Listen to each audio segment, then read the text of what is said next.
Over the years, there has been an absolute boatload of fan theories relating to the Final Fantasy franchise, and with the release of Final Fantasy XV last year, the quantity of these theories has increased no end.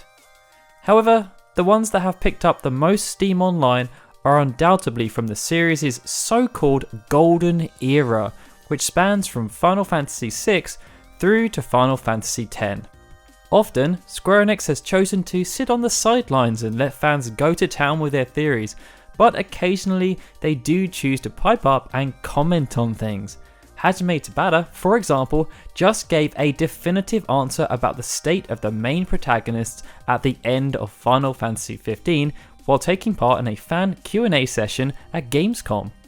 In this video though, we're going to be talking about an interview that Kotaku just conducted with the venerable Final Fantasy creator Yoshinori Kitase, where he spoke about quite a few popular fan theories that have been doing the rounds for years. For your reference, Kitase is one of the foremost minds behind the Final Fantasy franchise, and aside from directing the most successful iterations in the main numbered series, his forte is event planning and scenario writing.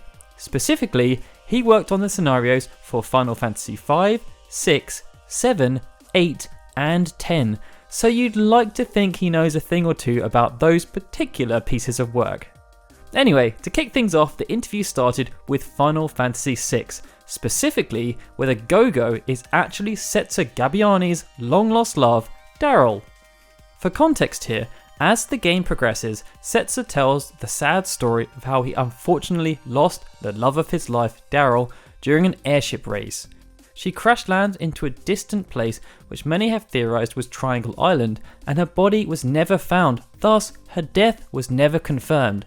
And for your reference here, Triangle Island is the same place where we were able to obtain the party member Gogo. Due to the ambiguity around Daryl's death, this of course got minds churning amongst the fan base, and although the original creator of the theory predates the internet, to my knowledge at least, this hasn't stopped fans from continuing to talk about it. On Game FAQs in particular, a fan named Chantran99 provides what they claim is proof on the identity of Gogo, stating, in the Japanese version of Final Fantasy VI, in the ending, if you have Gogo and Cetra in your party, it is revealed that Gogo is in fact Daryl. If I recall, the scene about Gogo's identity is removed from the American version of the game because of translation mistakes. And a user on the Final Fantasy fansite Caves of Nash called Snoopy Boy even went as far as to email Squaresoft about the theory. They received this response from a Michael King, who at the time worked in Square Enix's customer relations department.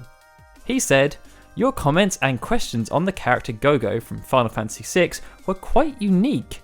I have never heard of such a thing before, and in fact went and asked one of our game testers stroke developers who has been with the company for 7 years. His first job with the company was to look over the English translations for Final Fantasy VI, which of course was back then known as Final Fantasy III in the States. He told me this: the answer to this question is in the game. The only hint I will give is that in the game there is a cutscene which can only be viewed with Cetra and Gogo in your group. I hope this helps you in your search for answers. Thank you for your questions and comments. Square Inc. is grateful for fans like you." There isn't actually much proof as to the legitimacy of this email, but for argument's sake, someone from Squaresoft had emailed back giving a loose answer and stating that there is a scene in the Japanese version of the game which features dialogue between Cetra and Gogo that proves the theory. However, according to KWASIT, which has provided an in-depth translation of the Japanese version of the game, no such cutscene exists, but fans still hoped this theory was true. However, we've now got a big dose of the tea from Kitase, who of course was the director of the game. He says that the theory is completely untrue. He said, Final Fantasy VI's 2 optional characters, Gogo and Umaru, actually did not have any background story. They were just there for you to select if you want them to be in battle. So, to spell it out, it therefore cannot be true, as Gogo literally has no actual backstory. Next on the list, Kitase tackled the popular Squall is dead theory from Final Fantasy VIII, which even has a dedicated website that has received thousands of Facebook shares and over 3,000 comments. This particular theory suggests that Squall was fatally wounded during his confrontation with Adia Kramer during the stellar ending of Disc 1 in Final Fantasy VIII. As a result, the theory believes that from this point onwards, the game is made up entirely by Squall's dreams. Evidence in favour of this theory is the odd inclusion of beings like Norg later in the game, as well as the existence of Moombas, and even Rinoa's unexpected love for Squall, because if you remember, she was in love with Sifa all the way through the first part of Final Fantasy VIII, and only started to chase Squall after the events of Disc 1. Well, to this theory, Kitase has essentially laughed in our faces and settled the debate once and for all by stating, no, that is not true. He added, I think he was actually stabbed around the shoulder area, so he was not dead. But that is a very interesting idea, so if we ever do make a remake of Final Fantasy VIII, I might go along with that story in mind. So while Squall isn't dead in the game, Kitase actually quite liked the theory, so kudos to those who spent the time thoroughly researching it and making it a fully fleshed scenario. Unfortunately, he wasn't quite so complimentary about another theory from Final Fantasy VIII, which suggests that Rinoa is actually Ultimecia. The theory suggests that as Rinoa becomes a sorceress partway through the game, she therefore has a longer lifeline than most normal people and thus lives on while the rest of the party dies. It then theorizes that she becomes Ultimecia in the process due to her broken heart and begins to compress time. This again has been debated for a number of years now, and one of the most compelling pieces of evidence in favour is the fact that their faces are almost identical to each other. Other evidence to support this theory comes from the fact that Ultimecia holds Griever as her guardian force, something which is rather pertinent because Griever is the name of the ring that Squall gives to Rinoa. She also imparts some interesting advice in her dying monologue, which suggests that she has somewhat been through the mill. This theory, although it's extremely fascinating, was technically disproven thanks to the Final Fantasy VIII Ultimecia. However, as a courtesy, Kitase again stated, no, that is not true. He also went on to state, I don't think I'll incorporate that even if we do remake the game, but that being said, both Rinoa and Ultimecia are witches, so in that sense they are similar, but they are not the same person. From here, the interview moved on to Final Fantasy VII, and started with a theory that the Knights of the Round are actually the Cetra that defeated Jenova 1,000 years before the events of the main game. This particular summon is very difficult to get and can be obtained from either Round Island after acquiring the Gold Chocobo, or from the Calm Traveller after defeating Emerald Weapon. It summons 13 knights who perform devastating attacks on the enemy and can deal up to 129,987 damage to a single target. The name was obviously a play on the Knights of the Round Table, but this didn't stop fans from concocting other reasons for the existence of this summon in the game. For your reference, the Cetra were an ancient race of people who essentially served as the caretakers of Gaia. However, when Jenova crash landed on the planet, their way of life was threatened with extinction, and the few remaining Cetra that were left mounted a final assault and were able to seal Jenova in the northern crater. Kitase believes that this theory just comes across as people thinking too deeply and reading between the lines far too much. He added, that makes it difficult because if you think about it that way, we might have to make it that way, but that's definitely not true.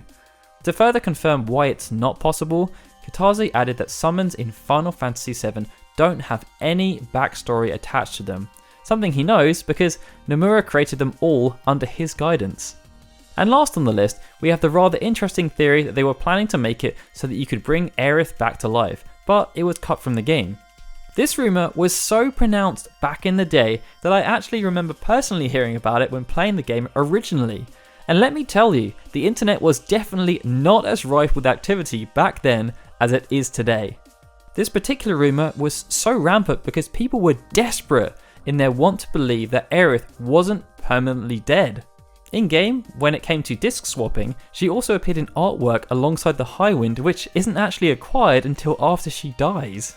Anyway, as a result, people made up all kinds of things that you could supposedly do to bring Aeris back to life or even stop her from dying in the first place, such as this one, where it was claimed that you had to level every single character, including Vincent and Yuffie, to level 99 before Aeris dies.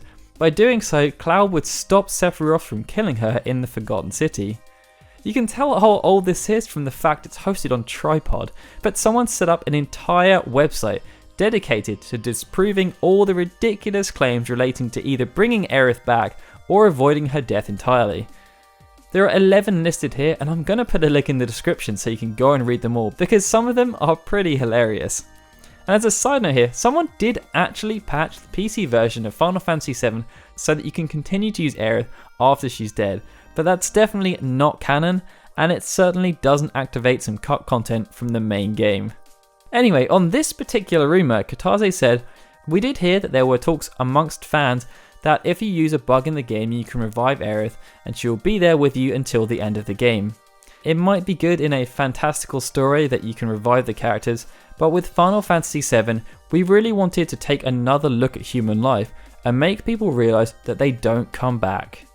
Kitase noted that one of the reasons for making such a definitive action was a survey they saw where little children said they believed people would come back to life after they die. He said there are all these fantasy stories where, for example, the princess would come back from death with a kiss of her prince. For children, it was normal for them that people would come back to life, and we wanted to question the idea and thought, so we wanted to depict that there is weight to life, and just put weight on the loss as well, to life.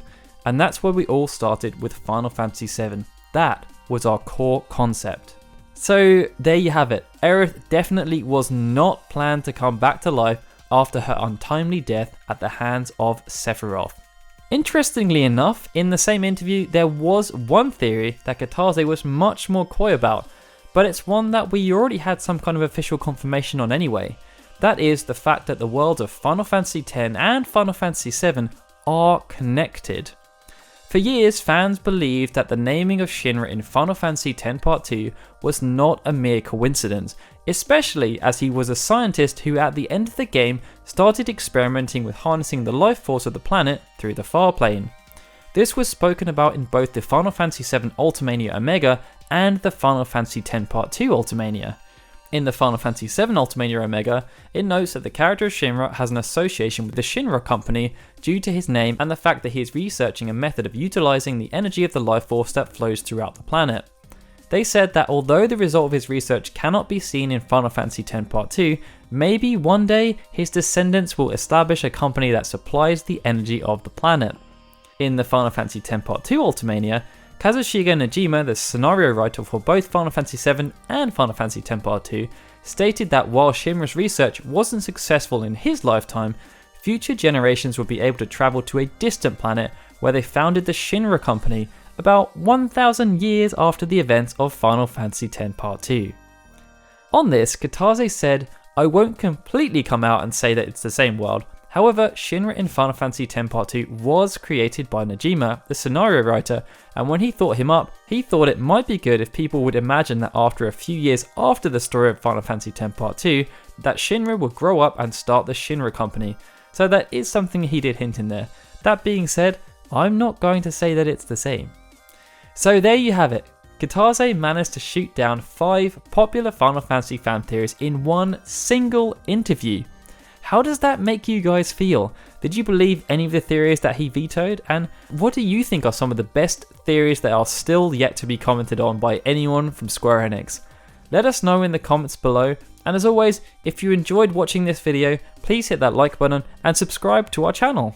And if you enjoy our content, please consider supporting us on Patreon. You can find out more information at patreon.com/FFunion. We are so fortunate that these guys you're seeing now have already chosen to support our content, and it would be so great to see this number keep on growing. Alright guys, this is Daryl signing out. I'll see you next time for more Final Fantasy videos.